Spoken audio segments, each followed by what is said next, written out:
as you mentioned, broadband is vital, especially in current times.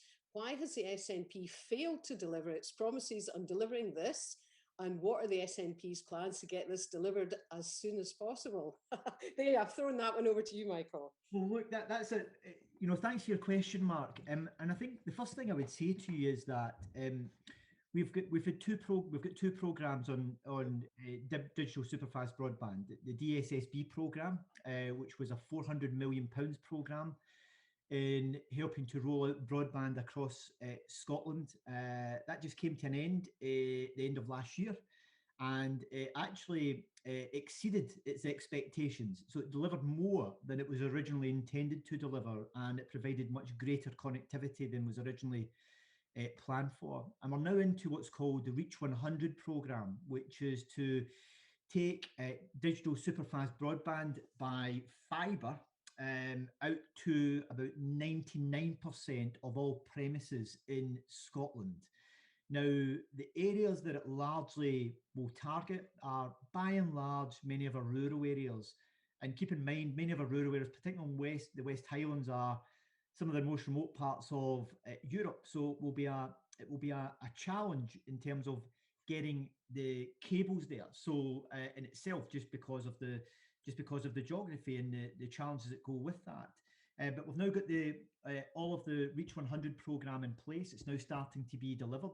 The survey work for about 15 digital cables to be laid to our island communities is already taking place. So it's moving at pace, and that's a £600 million program, which will be delivered by around 2024.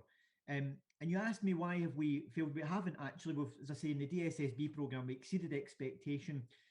However, the legal challenge we had around the R100 program awarding of the contract has delayed the start of the contract. We couldn't do anything about that. There was one of the bidders decided to challenge it legally, so we had to go through the legal process of that, which has resulted in the timetable being pushed out slightly. I want to finish on this important point, and the point is that digital superfast broadband and digital connectivity is a matter reserved to the UK government. It's actually completely within the responsibility of the UK government.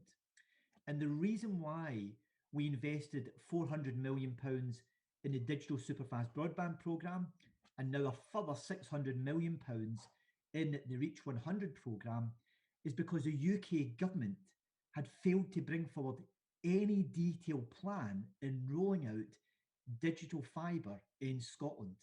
And had we not intervened, we quite literally would have been sitting at a point where large swathes of Scotland would have no access to broadband in any shape or fashion.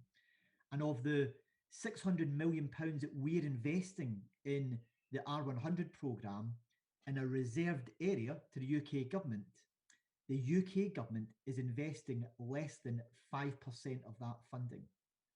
So the vast majority of it's coming from the Scottish government. And if we had waited on the UK government, we would have been in a terrible position.